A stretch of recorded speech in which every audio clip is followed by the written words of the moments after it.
Perfect. Good morning and welcome to Fire in the Belly. Today we have a boardroom talk again with the outstanding Pat Slattery and myself, Mighty Pete. So good morning, Pat. Good morning, Pete. Good morning, everybody. It's awesome to have you back. And so today we're going to be talking about the power of habits. And you wouldn't have any bad habits, Pat, would you? You could ask me mother that. Yeah, I mean, look, everybody has habits, if you like, good, both good and bad. So, I mean, yeah, maybe I do. Sure, maybe we'll discover that through the talk this morning. What kind of bad habits? Maybe you'll bring some stuff up for me, Pete, that remind me of my own bad habits. If you know, but everybody has. Look, everybody has. Well, constructive habits, if nothing else, it's but what I mean when you talk about habits, I mean it's something you're bound to see both in yourself internally, but also in others, obviously dealing with so many people externally and peer groups and sort of mentees, etc. So what's your overall take on habits? I mean, is it all that it's cracked up to be? Oh, well, I mean, the definition of habits really is something that you do often and regularly, and sometimes without knowing that you're even doing it. So, like, I mean, I spot habits all the time, but usually when I talk about habits, I share something with people. Maybe I share it with you here, and to get people thinking around their habits. So, I am your constant companion. I'm your greatest helper or your heaviest burden. I will push you onward or drag you down to failure. I am completely at your command. Half the things you do, you may as well turn over to me, and I will be able to do them quickly and correctly. I'm easily managed, but you must be merely firm with me. Show me exactly how you want something done, and after a few lessons, I will do it automatically. I am the servant of all great men, and alas, of all failures as well. Those who are great, I have made great. Those who are failures, I have made failures. I am not a machine, though I work with all the precision of a machine, plus the intelligence of a man. You may run me for profit or run me for ruin. It makes no difference to me. Take me, train me, be firm with me, and I will put the world at your feet. Be easy with me, and I will destroy you. And the question I ask is, who am I? And the simple answer is, I am habit. Because first, we form habits, but then habits form us. So if you conquer your bad habits, you will eventually, or eventually they will conquer you. So the importance of habits when people talk about, because effectively that's what we are. We're habits. Everything you do, whether you do it without knowing you're doing it or doing it that you're knowing you're doing it, you are habits. Again, how many times have you heard people say this, right? I always buy the same brand of toothpaste out of, right? Is it out of something or it's because of habit, right?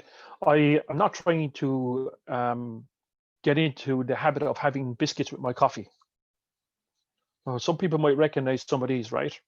Or, or I'm not trying to start the habit. Okay. I used to swim twice a week, but I seem to have got out of the habit recently, which means you've ended something. You got in the habit of ending something. I was taught to drive by my boyfriend, and I'm afraid I've picked up some of his bad habits or caught. Right. So what you're saying, I've now caught a habit. I've caught somebody's bad habit. So it wasn't yours; it was given to you. I'm trying to get him to break the habit of switching on the TV when he comes home in the evening. Okay, so that's intentionally doing something. Or I don't mind being woken up once or twice in the middle of the night by my flatmate, as long as she doesn't make a habit of it. In other words, she doesn't do it frequently. And again, I'm not really in the habit of looking at other people's clothes, but even I noticed that awful suit, right? So are you in the habit of being critical or criticizing? So you have to ask, or people say, I don't usually look at something, but you have a habit of commenting on certain things. So when you start looking at different habits, you have to start really catching the habits that you have. And most of these habits, by the way, again, are something that could possibly be handed down to you in some ways, or your environment impacts that again, But the importance of recognizing your habits and understanding that, you create your habits, and once you form those habits are going to form you. So if you don't conquer your bad habits, eventually they're going to conquer you. Are they? I mean, are they typically subconscious driven, or are they consciously driven? What's your overall take there? See, I think they're both, Pete. Right? I think because when we start looking at the subconscious ones, these are the habits you picked up over time. Okay, and I'm happy to share with you some habits in a little while that I picked up. Now, I also talk about, people say, when we talk about following your heart, right, or should you follow your head, right? And I always say to people, follow your heart, but bring your head with you. Now, sometimes it's easier when people talk about procrastination, or it's easy to consciously decide, no, I'll keep doing this, right? And ultimately, it's a choice. Everything you choose has a consequence. Remember, we spoke about this a few weeks back, right? Everything you choose has a consequence. And if I choose to be in the bad habit of smoking, let's say I'm a smoker, first thing in the morning, you have to have a fag. I've heard so many people say that. And the reality is, no, you don't have to have a fag, but you chose it because you got in the habit of doing it. Now, I hear a lot of people telling me, I want to break that habit, but I start on Monday, right? Or I'm going to go back to the gym and I wait till next Monday. In the meantime, I will feast over the weekend, right? And you're consciously choosing not to break the habit, or and the same when it comes to your business. You want to get out and make sales, right? And all of a sudden you go, yeah, I'll make sales, and you have this feeling or whatever it is about maybe knocking the doors, picking up the phone. So you form another habit of doing something else to avoid doing that. So maybe you're avoiding pain or discomfort sometimes, or sometimes you're in the habit of moving towards comfort, right? And you get in a habit of that. So consciously, we do create a lot of habits. Subconsciously, also, I believe that, but again, Pete, to do it subconsciously, you first at some point had to make a conscious decision, right? Because once you consciously make a decision, your subconscious or your inner sat nav kicks in, right? And that starts to trace it and track it. And then it starts to recognize something that is familiar. And the more familiar it is, the easier it is to get into the habit of doing it. It's the same thing. We've often heard people look on a positive note when people talk about going to the gym. When they do decide eventually to go to the gym, that, the first step is always the hardest. I was just about to talk about, I remember running my first marathon when I was only 16, but more recently, like last year when I decided to go to Vietnam to do it on a cycle, I thought, yeah, this would be great. This would be easy, right? And I can tell you, I remember the first morning thinking, am I crazy? I'd done 4 kilometers on the bike and I was exhausted. And here I was going to do, 800 kilometers a thereabouts through Vietnam and Cambodia, right? And but I had to form a habit of getting up each morning, getting on the bike and getting out there. I had to form that habit of doing it. And that when I woke up in the morning, I had an automatic, almost instinct, if you like, or a habit of just getting up, getting ready, getting on the bike and getting out there. Okay. Now that was a good habit to deliver what it is I wanted to do. But I had to get in that habit. So I had to change another habit, right? I had to change the habit of maybe procrastination. And even at this point in my life, and even though I'm in this, of course, sometimes things sink in. If I don't really want to do it, I'll find any excuse and I'll create a habit of doing something else, right? So when I look at creating habits, I start thinking about the habits, and I have to practice the habits. So when I talk to people about looking at what habits are they creating, what habits do they have, and some people are almost in denial of those habits too, right? Some people kind of go, I don't really have a habit of that. In other words, you don't like that somebody has recognized something about you that you probably don't like yourself, right? You know, and because they're feeling comfort or whatever reason, they don't want to give up that habit. They will defend it and hold on to it. And part of habits too, in my opinion, some of the habits are formed because of beliefs. And you pick up in certain beliefs, and those beliefs can become so strong that you get in the habit of defending those beliefs, and it creates a complete knock-on effect. There's multiple different activities that happen in order for that habit to be held on to, like, or saved. And I remember for me, Pete, going back over the years, I mean, I had developed certain habits at a young age, and some of those habits became what we call learned behavior, right? Because it was something I picked up from somebody else. We often hear somebody say, Jesus, he's the spit off his own dad, right? He does exactly the same thing and he uses the same words. Isn't that amazing? Because you didn't imagine it. So you picked up in certain behaviors. Or you'd hear people, I have a coffee here, Pete, right? And I don't take any milk in my coffee. and it's black. I don't make any milk or sugar, just black. And the same with tea. And you know, people say to me, how come you don't take any milk in your coffee? And I don't like milk. And then I realized, well, actually, that's not the truth, because there was a time in life I used to drink 2, 3 pints of it a day, right? And I said, well, why don't I drink milk in my tea or my coffee? And the reality is, because when we were growing up as kids, we didn't always have it. And usually, when we had a cup of tea or a pot of tea, it was a pot of tea made in our house. Whatever was left in the end of the milk carton went into the pot, and we all got the same amount of milk, right? So it was really very milky tea, you know. And so and my dad then would drink it that way. So I just copied what he was doing. So I got in the habit. I created a habit of drinking tea or coffee without milk. Now, again, that's a learned behavior, but I could change that habit. I could change that habit anytime I want to change it. You know, if people get in the habit of, and again, we have to talk about conformity when we talk about habits too, Pete, right? And again, some people's habits are created for them. Now, I mean this respectfully to people when I share this, because some people's habits are created for them. Society creates let's say when we start looking back at those who have to be up every single morning, it's amazing that most people would get up every single morning around the same time. The alarm goes off at the same time. They'll get up, they'll either go and brush the teeth or they won't, right? They'll have a shave or they won't, right? But they prep themselves, they get down, put on their kettle, have their breakfast. You know, they either get on public transport at the same time every morning or get in their car around the same time every morning and travel the same route. And and all these different habits are created by society as well. And sometimes they feel normal and they don't always feel bad. But sometimes if there's something inside you that you need to change, you have to take control. You have to consciously take control of those habits. So the subconscious habits, again, in my opinion, are learned behavior. They're things you picked up in the past. Some of the habits you pick up from people that are important in your life. Sometimes it's people who are, respectfully when I say this, and I mean this to people, that are other people who are in control of your life. And that's unfortunately where conformity kicks in, right? So I remember, Pete, going back over 20 something years ago, because I lived a life like that. I lived a life of habits that I felt didn't serve me. And over, the past 26 plus years, I've met a lot of people and I've shared this with those people. And, it seems to resonate with a lot of people that if you really want to change your life, you got to change your habits. And, again, maybe I don't quite remember it right now because it feels that long time ago, but maybe I fought it for a while. Maybe I said, well, yeah, I'll hold on to some of the habits, right?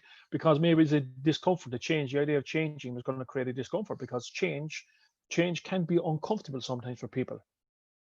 But I do remember making a decision after many years of studying people, and I've been doing this since I was very young, studying people who seem to have the things that I want, people who seem to be happier in life, to seem, the odds always seem to stack up for them, and and it's like, the people who win at everything. Now, I remember having this conversation one time with the great Paul O'Connell. So for anyone who doesn't know, Paul O'Connell was uh, he captained Munster Rugby, captain Ireland, and captained the Lions team, one of the greatest rugby players of all time. And I'll never forget around the 2006 when we won the first Heineken Cup, and of course, it was a very tight game, many tight games actually along the journey. And somebody happened to say to Paul, Paul, you're lucky to get that trophy. Paul, look, I can't use it. He used some very nice words, but I can't really share with you here. But, I remember looking at me going, yeah, he said, it has nothing to do with all the times we turned up. Every day we turn up on that pitch and we put in the hours of training and get ourselves physically fit, mentally fit, practice our game, etc., etc. And the reality is, they had to change their habits. They had to create an exceptional set of habits in order to get to that stage, to win whatever it is they want to win. Now, I'm not saying to anybody who's listening here that they have to win at that level, but you can win at your level, whatever that means to you. And if you want to win at your level, you've got to change some habits, because it's the habits that will define who you are. They will conquer you if you don't conquer them. So in this case, when I talk about the Munster rugby team, and I know there are multiple other magnificent rugby teams around the world, right? But I am a fan and a lover of Munster rugby. But I do look back at those times and I think, you know what? We had a team of superstars, but we had a team of superstars who had a serious set of habits that were going to define their outcomes. They were going to help them win the game. The habit of turning up and being relentless about it, being disciplined, to turn up, to put in the time, to put in the training, to learn every move, and then the habit of finding that will, the want to make it happen. And that's another habit, that you wake up every morning, that you say, I want to make it happen, and focus on what's happening. And right now, this is probably more prevalent than ever with what's going on right now with our current situation in society. People have to discover what's their win, what do they want to win at. And if you really want to win, you got to change your habits. And I remember, Pete, 25 again plus years ago, for me, I remember, and I have notes that I wrote down in my diary from back then, and I've shared them at some of my seminars with people. And I remember writing down, in order for things to happen, you're going to have to develop some new habits. And when I put them down, I kind of realized it, because that's all when I looked at the people who were really successful in the areas I wanted to be successful, it's not that they were smarter than me. It's not that they had more knowledge, more information. And it's no different than the people who are listening here today. It's not that these people are smarter or have more knowledge, but I can guarantee you the one thing they definitely have is a different set of habits. And it was like an awakening, because I mean, I had worked with so many of these, some of the greatest minds in the world in personal growth and professional growth. And when I'm looking at them and I'm wondering, what is it? Give me the golden nugget, right? The secret to success. Give me the secret to success, right? And I realized it. It's, and believe it or not, they were telling me, but it took me a while to hear it. For maybe it's because I didn't want to hear it. Maybe it's because I was comfortable where I was at. Maybe it's because I was getting by at the time, and I was doing okay getting by. And and I'm saying this because I want people to recognize, maybe this is where you were at, or maybe it's where you're at right now. And it's easier sometimes to sit there and be comfortable. And people go, yeah, this is tough, and it's a tough. Maybe you're just better off to stay where you're at. You know what? Nobody, I don't believe anybody, I've yet to meet anybody who's truly satisfied with little, right? And people will argue this with me, and they say, oh no, well, I'm satisfied and life doesn't. Well, if that's the case, why do you feel that it's really important for you to try and enforce your belief on me,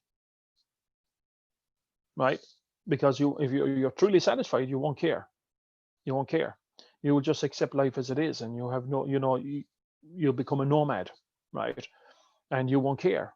But if people feel that they have to get their message out there, they're not truly satisfied. They're maybe not be satisfied with other people's habits, and they want to change other people's habits because their belief it's better, right? And that's okay, by the way. But I want everybody to understand, you're not here to be mediocre. You're not here to be mediocre. Everybody here to not just survive. Anybody can be a winner, or whatever it is you want to win at. Now, people say to me, well, I can't be a winner. I couldn't win a marathon. Well, you could.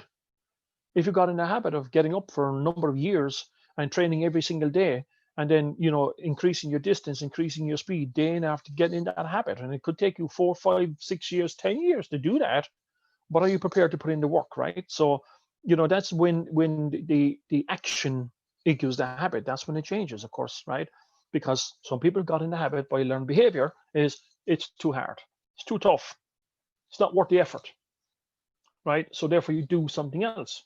So if it's not worth the effort and you do something else, therefore, does that mean, are you in the habit of doing something that you're dissatisfied with? So, again, for me, I'm happy to share, Pete, the habits that I discovered for me that work for me. And I've shared these quite a few times with people. And, usually people come back to me with just a number of these habits that really change their lives. And for the first habit I had to learn, and I believe this is something that's crucial for everybody.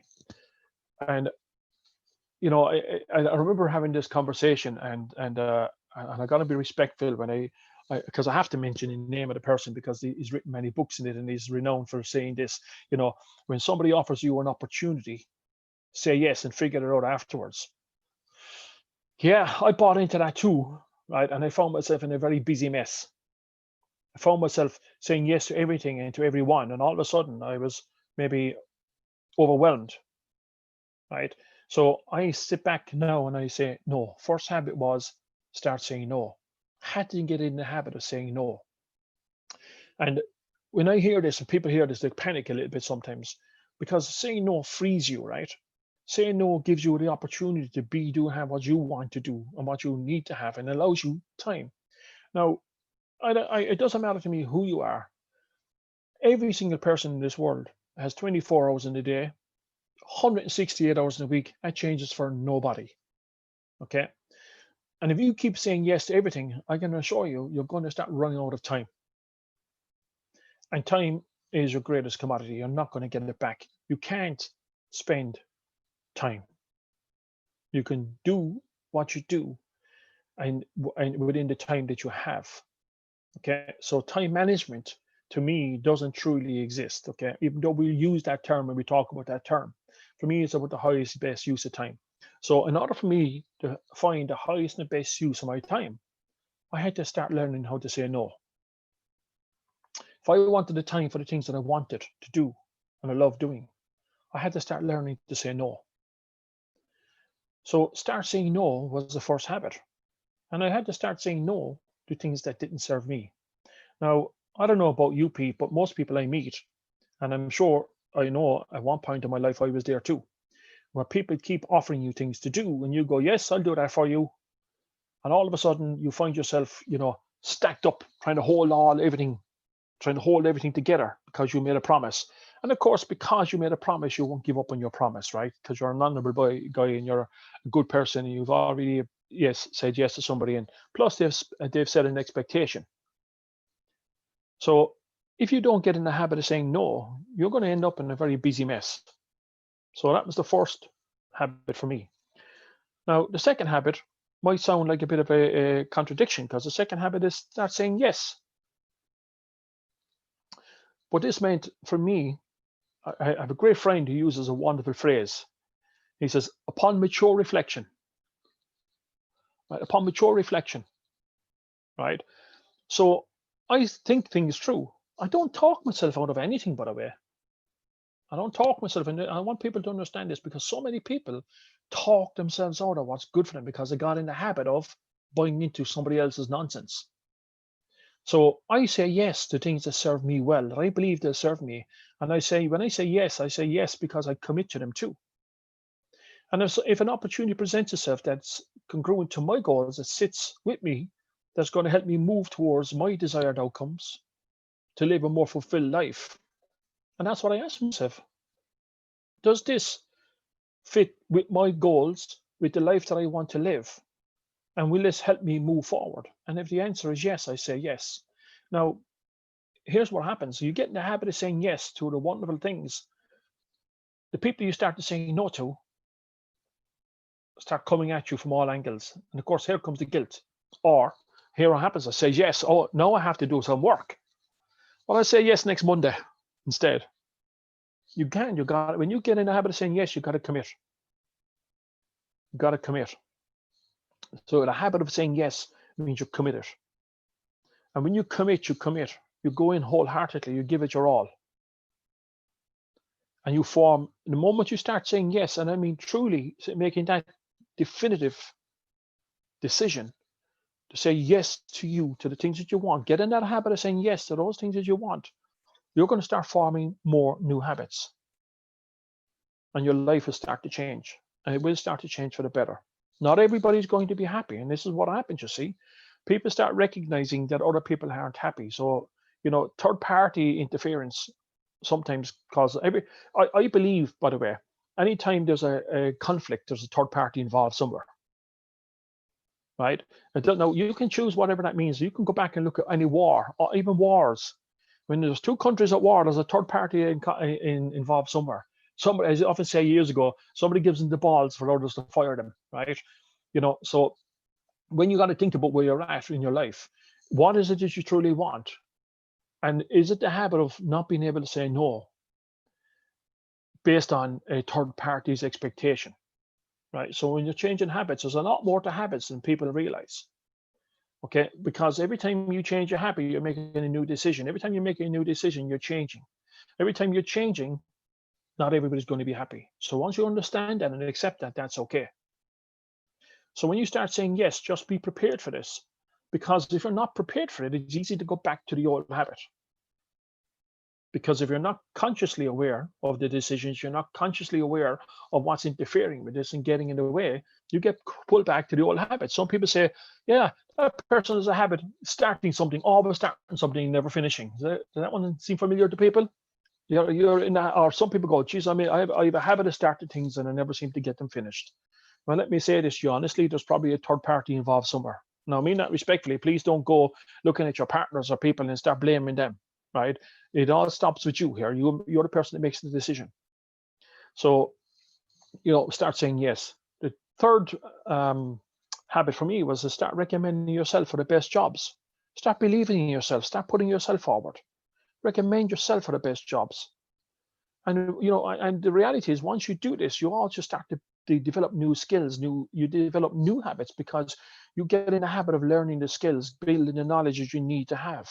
You create an attitude that you need to have in order to recommend yourself for the best jobs once they start coming. So your habits start changing once you change that habit or you create that habit. The other habit, and this was a big challenge for me, by the way, right? It's no longer a challenge, but when I started this, now, see, I was led to believe I was stupid, right? I was beaten in school so many times because I was believed to be stupid. So the idea of learning, the idea of studying or educating myself, really, it wasn't of any interest to me, you know. But the fourth habit, probably, I truly believe, actually, is probably the greatest habit, the one that served me best, and that is learn new knowledge daily. And that's why, right now I'm in the habit every single morning I will pick up a book. I didn't get to do it yet, Pete. We're on here. So, but however, I looked at my notes. I made a couple of notes before I come on here to start prompting myself to start thinking about this. So maybe I did, but I have it. I have it. Every single day, every day I'm going to learn something new. Now, learning something new doesn't mean I have to find new information, new books. Sometimes I pick up a book that I've read 30, 40 times and I might learn something new from it. Sometimes I'll have conversations with people and I learn something new because I pay attention. So every single day I want to learn new knowledge daily, every day, and getting in the habit of that of studying. Now, studying the people that I want. It doesn't mean I have to go and study an encyclopedia, right, and know it back to back. But I'm talking about knowledge that's going to move you towards your goals, your dreams, the things that you truly desire for you to live a more fulfilled life. So I also want to learn from the people who have what I want. I got in the habit of learning from those that I want to learn from, the people who seem to achieve more than most other people. And and by taking that knowledge and applying it, getting the habit of applying that knowledge, everything changed actually. Everything changed. And I probably live a more fulfilled life right now than I ever dreamed I would. So everything changed, and I put it down to learning new knowledge because it allowed me the ability to make better choices and create new habits again. So when we talk about habits, you have to understand how many habits that you're partaking in on a day-to-day, on a minute-by-minute basis almost. Now, it doesn't mean that you have to take out a pen and a pad and study every movement and ask yourself, is that a bad habit? Is that a good habit? Is that you just know instinctively, and once you start to move in the right direction, it starts to flow. So the fifth habit I had to get used to was asking for more. Because growing up, right, and going back to particularly in school and society's opinions of people like me who came from where I came from, we didn't expect much. We didn't have much of an expectation. For me, Pete, I grew up thinking, I'm going to get a job. That's all I ever wanted. A job. I didn't care. At minimum pay, well, that's okay. That's okay. I would have been so happy. Because, again, we were in the habit of not having stuff and not being able to step up or believing in ourselves and not expecting much, other than we are in the habit of accepting whatever was given to us. And I say us, I'm talking about the community I grew up in. And by the way, that's not just the community I grew up in. This is very broad. It's a lot of communities, a lot of people out there. And again, in conformity, if you're in the habit of conformity, you conform when somebody says, this is as much as you're going to do. This is as far as you can expect to go. You got a job, hold on to that job. You realize how lucky you are. So you get in the habit of conforming. So my fifth habit was ask for more. Be prepared to ask for more. Ask for more of the universe. Ask for more from yourself. Ask for more from life. Whatever it means to you, ask for more. And when you ask for more, be prepared to accept more. Accept it. When you ask for it, get in the habit of asking for more. If you ask for more, it changes the way you think. How can I have more of the greatest things in life? How can I have more of those things that I truly desire? The happiness, the love, the friendliness, the material goods, if that's what's important to you. But ask for more. How can I get paid more for what I do? Well, then ask for it. Now, the sixth habit was offer more. Because if I'm going to ask for more, I got to get in the habit of offering more. And this is something that's really important to me. That if I'm going to ask for more, I have to offer more. What more can I do? What more can I do for myself, by the way, and other people? What more? How can I offer more in terms of the services that I deliver? If I'm going to ask for more, I want to offer more. People often say to me, Pat, you do an awful lot for free. You give an awful lot away. You give so much to people. And I hear people say to me, you know what, you shouldn't. You should leave them hanging on a thread and charge them more, right? Well, if I'm going to ask for more, I'm going to offer more. And asking for more for me doesn't mean there are some people out there, Pete, who charge a lot more money than I charge for what I do. But it's a short-term plan for some people. Me, this is a long-term plan for me. So for me to have my long-term plan, I want to make sure I offer more. Because I want to know that people walk away from me knowing that I've made a difference. So if I'm going to ask for more, I want to offer more. So I had to get in the habit of offering more if I want to be in the habit of asking for more. The next habit for me was visualize. Visualization to me is so powerful. I do it, maybe I probably do it 100 times a day now. It comes so natural. And I remember when I first done it, I found it difficult. I was a bit challenged by it. Trying to slow down my mind. Right? From where I was at, to slow me down the way I was thinking, it was crazy, right?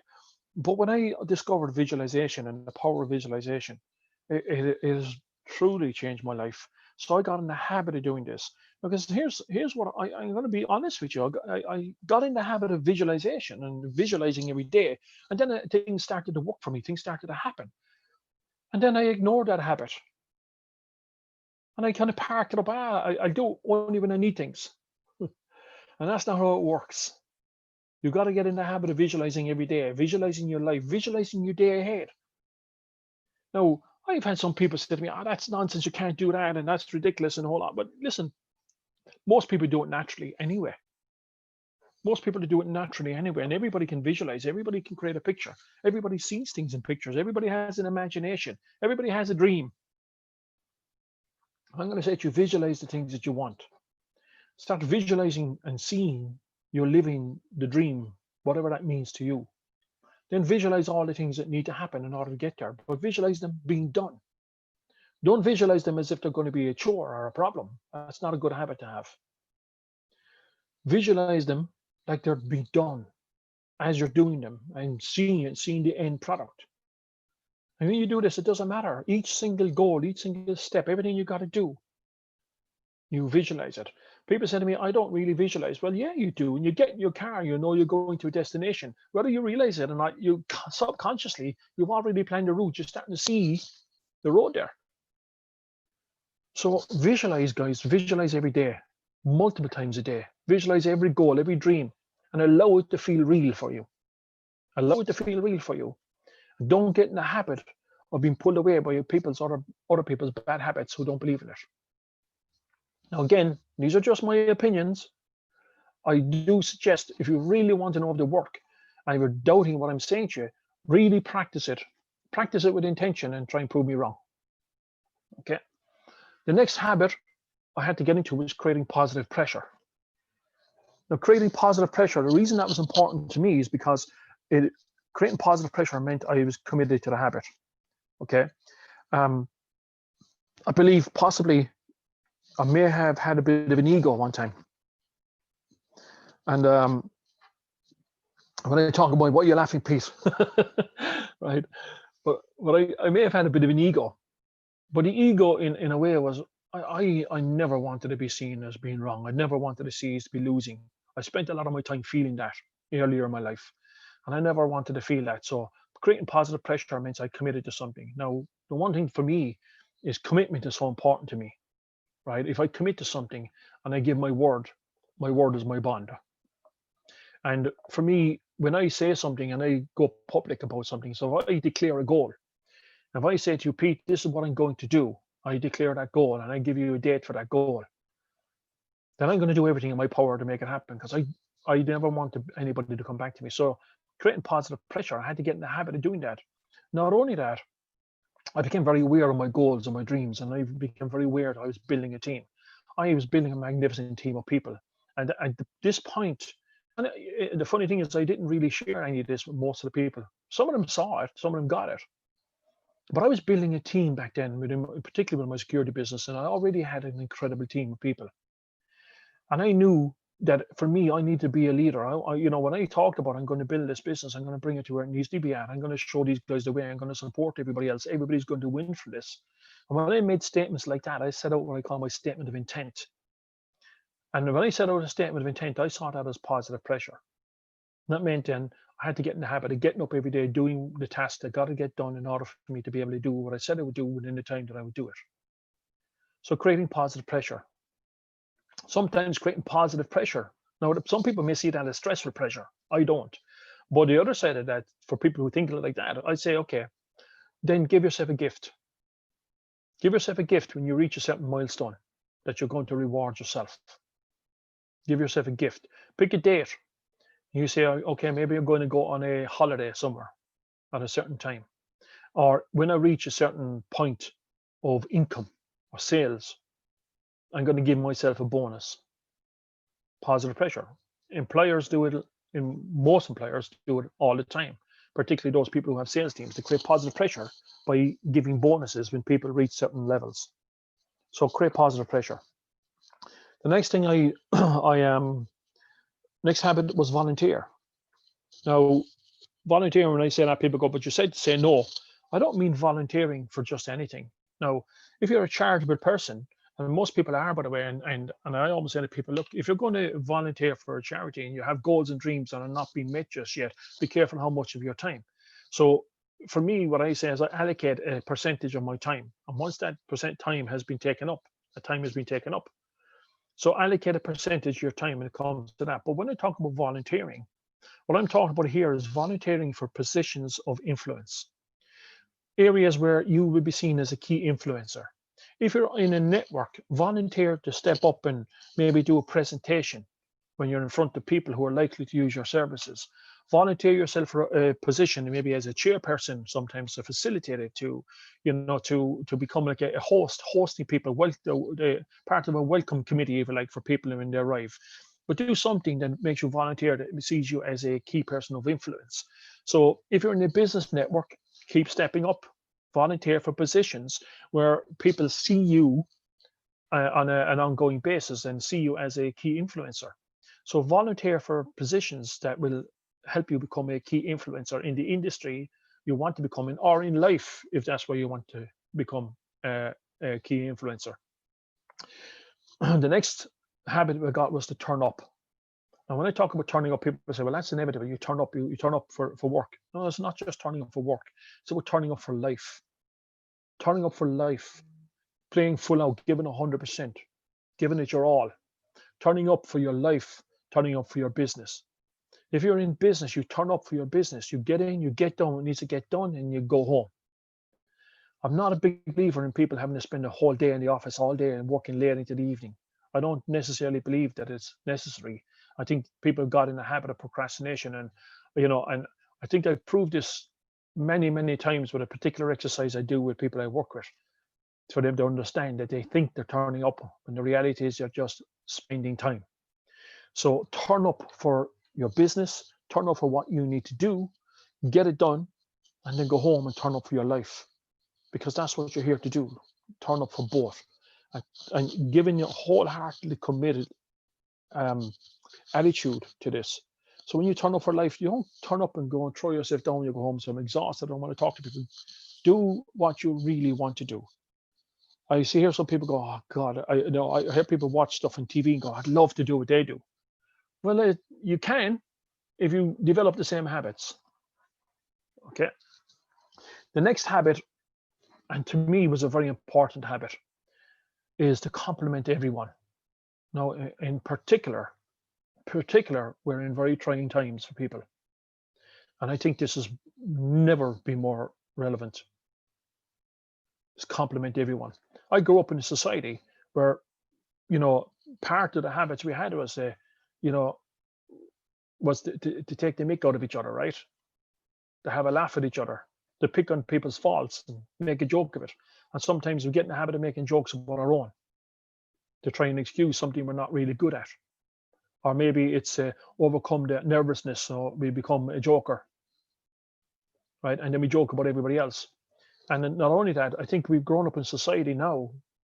Right now, there are so many reality TV shows where people are critical of so many people that everybody, like I remember my son is 8 years old now, and a few years ago he said, hey, everyone's a critic, right? Everyone's a critic, and people are listening, and people are just looking for reasons to criticize and become critics because it maybe gives them a sense of self-importance. I don't know, but don't get into that habit. Again, is that learned behavior based on the amount of reality TV that's out there? I see people who watch The Apprentice think that they have to be hard-nosed to be in business. I see people going into restaurants now, turning the food upside down, inside out before they even cut into it and taste it, right? People are taking photographs of it now and then checking the photographs to see how Instagrammable it looks, right? Everyone's a critic. And I grew up in that environment. And I got to say to you, get in the habit of complimenting everyone. Catch people doing things right. This will change your life and it will change their life. And I can tell you, this will help you increase your value as a human being too. And when you get in the habit of increasing your value as a human being, trust me in this, higher value opportunities come your way. And complimenting everyone, to me, is so important. We make a habit of this, by the way. If we go to a restaurant or hotel, and in particular, anybody who's really good at their job, we make a habit of telling them this. It is very rare, unless we're dissatisfied with the service or anything, it's very rare that we will not make a habit of complimenting somebody and how good they are at their job. And it really makes their day. And you know what? It feels wonderful too. The next habit I suggest people do is celebrate your wins. Celebrate your wins. Allow yourself to give yourself a pat on the back. Most people I know say, yeah, right, we've done that. What's next? And that's okay. But you got to celebrate your wins. You got to recognize what you're doing well. You've got to celebrate them. You can celebrate them by rewarding yourself. You can decide, you know what, I go for a nice cup of coffee somewhere, nice cup of tea. I'm going to take time out, read a book. Maybe you want to go on a holiday. Maybe you want to get up and dance, jump around and go crazy and say, yeah, well done. Celebrate your wins. Always celebrate your wins because it excites the brain. When you're looking to change habits and you start celebrating your wins, it's easier to maintain the good habits every time you celebrate doing, because the brain gets excited. When the brain gets excited, it wants more. And let me tell you, once this wants more, and you start conquering these habits and creating these great habits, it will automatically do it. You will do it almost instantaneously. Okay. The next habit is play to your strengths. Now, I don't know about you guys, but I remember, being a kid again back in school, and there were certain things I was not very good at. And I think most people in my environment, the exception of my parents, I don't think my parents ever told me I was bad at anything, actually, ever. But I remember in school and dealing with teachers, and of course some kids on it, because if the teacher say it, the kid's going to say it, right? And some people tell me what I wasn't great at. So I started believing in it. And then I thought to myself, I remember when I kind of went into the big bad world of business, right? And I heard this thing, improve your weaknesses. What are you bad at? Get better at that. And I bought into that for a while too. And I tell you, that exhausted me. So for me, the next habit was learn how to play to your strengths. Get in the habit of playing to your strengths. What are you really good at? What are you doing that really makes a difference? What are you doing that people recognize that you're outstanding at? What knowledge do you have? Well, what does it tell you when someone talks about, and you mentioned it there, saying that they start something but they don't finish. What does that tell you? Well, that tells me, Pete, that okay, so something is getting in the way, right? Whether it's probably something subconscious. There's an old pattern that's running, and it's an old movie, if you like, that's running in their life that have created a series of habits. And and also, people say to me, fear sometimes, and habits and fear, in my opinion, go together too. Okay, and if you're in the habit of being fearful, then you're going to be full of fear. If you're in the habit of being fearless, right, you will have less fear. But when I hear of people who start something and don't complete it, two things here. One is you have what we call the shiny red ball syndrome, right? Is it looks like, oh, something else would be easier, right? And they got in the habit of looking for the quick fix, right? So, oh, this one looks easier. This one looks easier. Now, and they run off and they leave a project that they haven't completed. Now, they've also gotten the habit in some cases where they of running away from pain, right? And all of a sudden they start to something, and as you're moving in a direction, it's like everything I often talk about. You got to reach the tipping point, right? And there's a fantastic book called The Tipping Point, and probably have it here somewhere, but can't remember. Malcolm Gladwell, I think it is. That's the one. That's the one, Pete. And but so many people are so close to reaching the tipping point, and when you're that close to the tipping point, that's when it's tough. That's when it's tough. And when the going gets tough, most people give in. Most people got in the habit of giving in. And the reality is they got in that habit because somebody has told them, I told you it was going to be tough. It's not going to be easy. Don't hang in there. It's not worth it.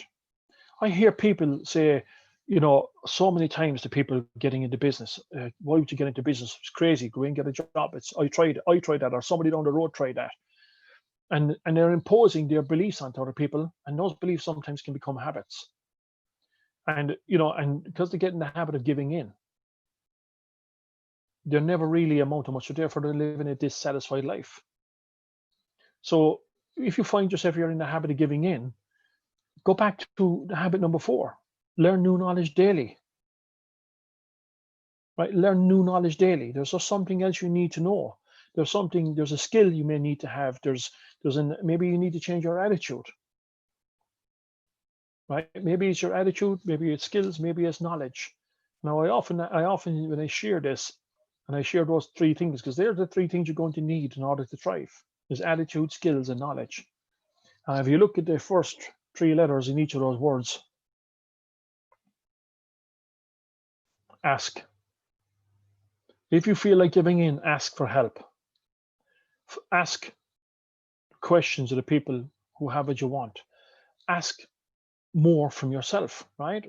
Which was habit number 5. Ask more from yourself. Ask what would you need to do in order to keep going here. And ask yourself if you were to dig deeper and form this habit of not giving in, of finding a better way, finding more people, finding those. You can keep going. Keep going. Failure only turns up because you recognize it. If you didn't recognize it, how would you know? Right? So, and everybody has this strength. Everybody has this strength. Everybody has the strength to dig deeper. And everybody can play to their strengths. Now, it's ironic because the next habit I was going to talk about was ignore your weaknesses, which kind of brings into this question as well you're asking. Ignore your weaknesses. You are more capable than you realize. You are capable of having absolutely anything. You can do and achieve anything you want in this world to live a fulfilled life, whatever that means to you. It's not about comparing yourself to other people. It's not about judgment. It's about ignore your weaknesses. When people tell you what you're not good at, that's okay if you're not good at it.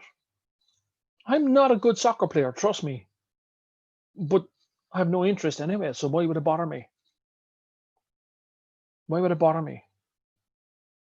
Now, it bothered me as a kid, right? Because I remember on the street, and playing soccer, and the guys used to pick everybody but me. He used to say, even the guy with one leg was getting picked before he was, right? Because I wasn't much good at soccer. But that's okay, because I'm not much good at soccer. So why would I be bothered? I had no desire to become a soccer player. So why would it bother me? I have no desire. Maybe you don't have a desire to build a business, and that's okay. You don't have to. So ignore your weaknesses and just play to your strengths, because it's your strengths that are going to get you. Weaknesses will never bring you anywhere if you give them the attention. And you could put 80% of your energy into training, into improve your weaknesses. And if you put 80%, if you get in the habit of doing this, let me tell you, you will be fighting a long uphill battle for a long, long time. So ignore your weaknesses. Get in the habit of ignoring your weaknesses. And when you feel challenged, you go, is that a weakness? Yeah, don't need that. Don't even try to justify it to anybody, not even yourself. Let it go. Right, let it go. And again, the next habit, which again I'm going to suggest to people, and we've already kind of talked about it, is find the people that have what you want. Get in a habit of finding those that have what you want, the people that will support you. Building a team around you, building a team of believers, building a team of doers. They don't have to work for you, by the way. People think when you have to build your team, I have to build up a team of staff. That's not what we mean. Find people that have what you want. Make them part of your team. Even if you don't get to meet them physically, buy their books. Pick up their books, learn from them. Watch their DVDs, go on their YouTube channel, pay attention. Go on the Fire in the Belly podcast, listen. The people that you want are on there, right? So find the people that have what you want and listen to them, pay attention. Discover what habits they have. And once you discover their habits, repeat until rich. Whatever that means to you, rich in life, rich in health, rich in wealth. But when you find the people that have what you want and you get in the habit of learning from them and applying those habits, your life will change too. Which brings me to the next habit of following a success system. Success leaves clues. Find a system that has proven itself already. Find a system. I always say to people, I hear people all the time talking about marketing and getting themselves out there, and they talk about, testing the market, test the market, test them. I find people who've already tested the market. Why would I bother trying to reinvent the wheel? I don't want to try to be smarter than anybody in that way. But I know if I get in the habit of thinking smarter, I will find somebody who's already tested the market. So I follow a success system. I find a system that works, that's proven to work, and I follow that. So get in the habit of following a success system. Don't try to reinvent it. Don't try to be, somebody who's going to create the next big thing. That could take a long time to discover. Eventually, you go back and follow a system that's already there, or tweak it, change it slightly to suit your needs, but follow a success system. The next habit I always say to people, and I mean this sincerely, I have over all of my life had a mentor. I had to get in the habit of getting a mentor, choosing the right mentor, the one that's set right for me, to be able to drive me, push me on, and allow me and encourage me to bring the best out of me, and allow me to and push me and give me that little kick in the ass every time I needed it too. So I keep forming those good habits. The next habit is to find more reasons. You got to start finding your reasons why. We've heard this hundreds of times, thousands of times in every personal development book. People talk about find your why and fly, right? But I can tell you this, find more reasons why it's a must for you. Now, not a have to do. Whatever it is you need to do, you got to find out why you must do it, not have to do it. If you find you're feeling you're doing things because you have to do it, you'll get in the habit of procrastination. You find your reasons why it's a must do, and you'll get in the habit of doing it. The next habit is choose your environment carefully. Be very careful. We've touched on this, but I'm talking about your environment and everything. Right now, we're in an environment, and I believe that has been controlled by fear. And fear is only a reality if you make it so. And when we start looking at the changes that are going on, Most people are driven by fear. And all of a sudden, in this current environment, you're going to meet an awful lot of people who are going to love having this conversation with you about how bad things are, how tough things are. It's even tougher now. You think it was tough before, it's tougher now, right? What I got to say to you is, guys, choose your environment carefully. Start thinking differently. Start thinking about what you're in control of. Find the people who are in control of their lives, regardless of circumstances, regardless of whatever's going on in the world. Because it's only when you give away your control does your environment, if it's a negative environment, impact your outcomes. Now, people can go, yeah, but, and we can blame the world, we can blame everything, we can blame, but listen, you still have a choice. You have the opportunity to take control. You have an opportunity to choose your environment carefully. And if you get in the habit of doing this, and I often say to people too, and here's a little challenge. Think about this for a moment. For the next 24 hours, choose your environment carefully for the next 24 hours. Now, when I say choose your environment, here's the task. Switch off any negative conversation. Any negative conversation for the next 24 hours. Just try this. Become aware of any negative conversation. Maybe it's gossiping, maybe it's talking about how tough things are, etc., etc. Become aware of it and switch off from it. If you find yourself engaging in a conversation like that, try and change the conversation and turn it to something positive. And if you can't turn that conversation into something positive, take yourself away from it. And I can guarantee you're going to be amazed. Most people, anyway. For those who have not already gotten the habit of choosing their environment carefully, will be amazed at how much negativity they're surrounded with. And the last habit for me, now there's multiple habits that happen in the middle of all this, but the last habit for me, which I believe is probably actually the most important habit, is practice all of the above. Get in the habit of practicing the habits that serve you best. Practice all of the above. Because again, if things are going to happen for you, you're going to have to develop some new habits. People make your decisions based on habits, whether you realize it or not. Okay, so go back and start thinking about where you're at, and remind yourself too that first you form habits, and then your habits will form you. So conquering your bad habits, or eventually they will conquer you. If you conquer your good habits, your best habits, then they will conquer you. You just do it habitually. People say to me, Pat, how can you think so positive all the time? Because I got in the habit of it. I'm consciously aware of when I don't, and I change it instantaneously. I constantly am aware of what's going on in my environment, of the conversations that are going on. And I ask myself this question: am I contributing to my environment in a positive way by being involved in this conversation? And if the answer is no, then I change it. And I ask myself every day, how am I going to contribute today? In what way? And my answer is always in a positive way, in an enlightened way. And I don't always know exactly how that's going to happen throughout the day, but I've already made that conscious decision.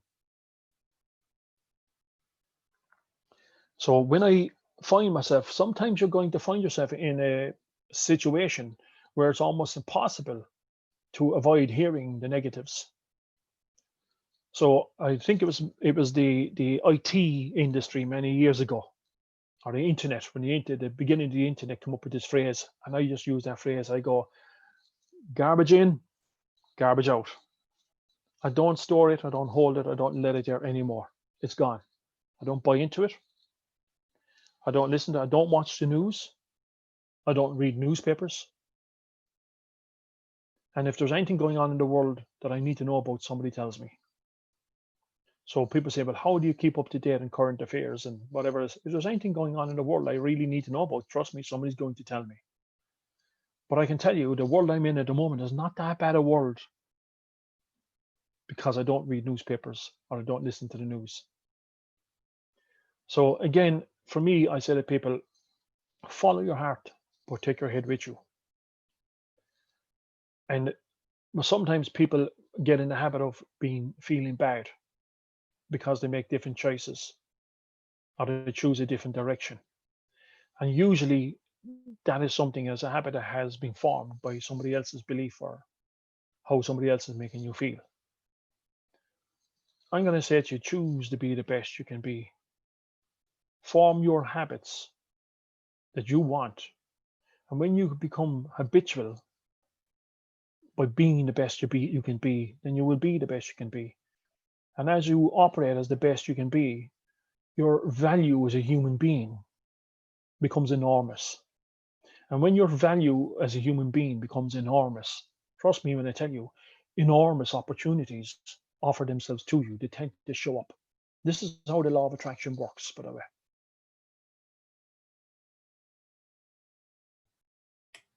Who do you know that has exceptional habit traits? Wow, Pete Longton. But you do, and I'm saying that in a way jokingly back at you, but the truth is you do. You turn up. You have a habit of turning up when you say you'll turn up. You have a habit of delivering some incredible information to people that's making a positive change to people's lives. You get in the habit, and I'm sure Pete, no different than anybody else. You'll have challenges every day too, right? But you still turn up. You've gotten the habit of delivering on your promise. And that to me is probably one of the most important things that people can do is delivering on their promise. And you've gotten that habit of doing that. You've gotten the habit of wanting to make an enormous difference in the world. I could pick a lot of the big names of the world that everybody knows. But the truth is, I see it in front of me every day, and I do see it here with you, Pete, and what you do. The habit of being committed to making a difference consistently, even if people are challenging you, saying, maybe Pete, you're doing too much, maybe you're giving away too much, maybe you should change, maybe you should slow down, but your habit of commitment to delivering on your promise is second to none. And I see that, and that's why I'm here with you, because I see that. I know what your commitment is, and I know the habit that you formed here. And I know in order for that habit to happen, then other habits had to be created, right? I see it every day, Peter. I see it every day with people I work with.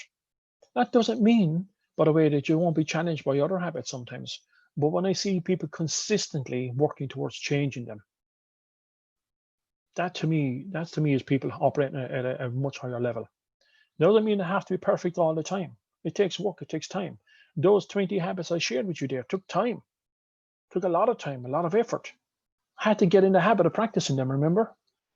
Right? Now, people say it takes 21 days to change a habit. Well, I have a lot of habits. There's a lot of habits to change. So you've got a lot of days to go. So don't beat yourself up. But just get in the habit of catching yourself and getting back on track. And being consistent. Consistency is key. And I would say, Pete, you are exceptionally consistent in what you do. And that's a magnificent habit that I see. So you probably didn't expect that answer, but that's an honest answer. Well, thank you. I'll thank it and bank it. Yeah. It wasn't expected, but there's so much there. I think that I was struck slightly by, and I want to be respectful for your time here, but I think almost habit in different sheep's clothing, that potentially that sort of jumped out as you went through was, we talked about habit, we talked about pattern, routine, learned behaviors, conformity, beliefs, and critics are all kind of maybe subsets, but habit maybe isn't just always what we think it is. As such, it can appear in different ways, right? Well, absolutely. I mean, well, the question you have to ask yourself is, how did I form this habit, or why did I form this habit, or where did I learn it from? Right? Like even going back to what we said there earlier, right? About let me see. I always buy the same brand of toothpaste out of habit, right? So let me see. There's people who probably buy the same brand of bread because my mother used to do it, right? Or the same brand of milk because that's what I grew up with.